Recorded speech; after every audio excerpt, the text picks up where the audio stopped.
What's up, guys? This is Carlos, and I'm going to be doing a voiceover because the audio for this video is crap. So I'll probably cut it down a little bit. All I'm doing is I'm going to be chipping the white armor. This isn't new ground, I believe, for us, but this is meant to be a video for all comers. So if you're pretty up to speed on chipping, go ahead and speed ahead. You can see there I'm using Vallejo Camo Black Brown 70.822 Vallejo model color. Excellent color for this. So all I'm going to be doing is catching some of the edges and doing a lot of chipping. What I did do on this particular model is I came back after the fact. I laid down the initial chipping, and then I looked again to see sort of how it was coming together. And really, on a more, I'd say, showpiece, you'd probably want to do that more. I did it for the video. It's certainly not outside of anybody's skill set.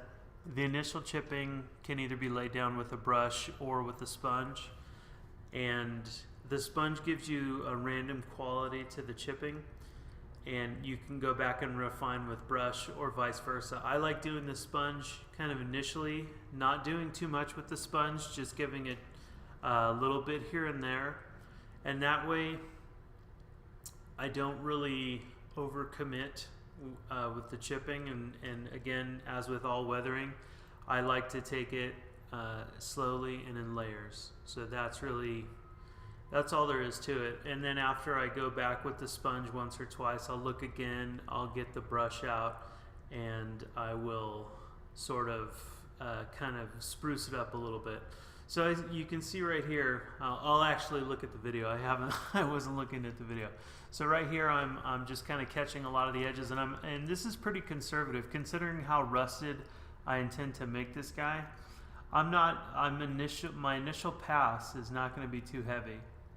It doesn't look like it's getting out of whack. Sometimes, you know, the brush slips or you have an accident, you can't go back. The very difficult thing about acrylics is that if you do make mistakes, unless you're really quick, you have to go back.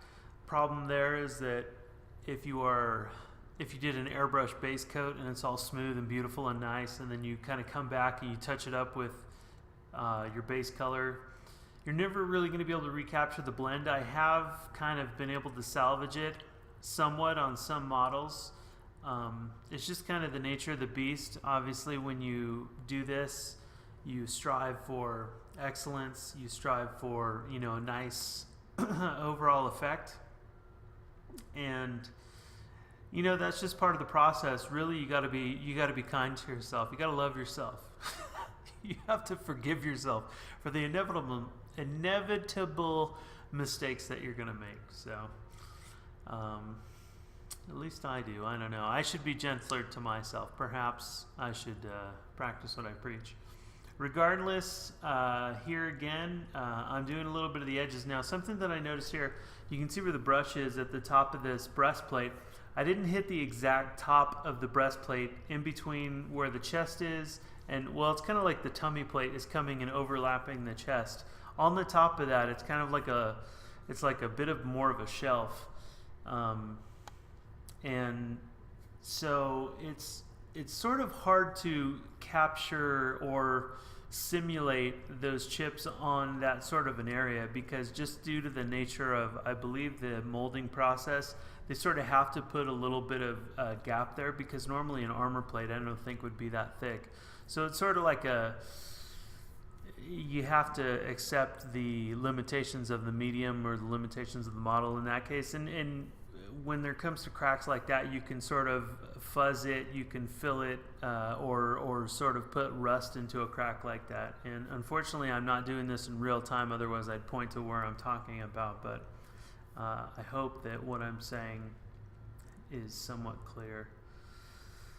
Anyhow, I'm probably going to noodle along. I don't remember what I was saying. I think it was a particularly low energy recording anyway, so fortunately for everybody, it was lost. It was unusable. I mean, it was the audio's still there, but it was real choppy. Something was going on with my computer. I recently upgraded, but that's sand from another sack.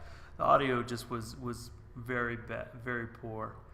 So anyhow, I'm going to continue on. If I see anything interesting, I will stop the recording, or I'll record more voice. I'll talk to you again at the end. Alright, so I've sped up the video about 4 times. It continues on much as I did previously. The thing that I noticed while I was watching it is that I did some light chipping on the helmet. I wanted to leave the helmet mostly untouched. Reason being is that on minis you have focal points a lot of times, and one of your focal points where you want to spend a lot of your time is the face and the head. So I didn't want to muddy it up too much with a lot of chipping. There's lots of things that you can do weathering wise, but kind of you have to sort of pick your road. What some of the more stylistic renderings of weathering that you'll see, like people will paint on really good looking weathering, and then there's like weathering that's kind of more trying to simulate something that is slightly more realistic. The difference is that when you do weathering, you need to enhance, you have to enhance it, otherwise it's kind of boring. And I think I've touched on this before, and many people who do the magazines and the books about this kind of thing will sort of go into it in their introductions, which is that realistic weathering can sometimes be a little bit boring, so that's what we do. We're enhancing it. So I'm sort of straddling a middle ground. I'm trying to do something that would happen throughout the course of use without kind of going into the more artistic direction. So, you know, when we look at something and it's got sheets and sheets of rust and streaks and whatnot coming off it,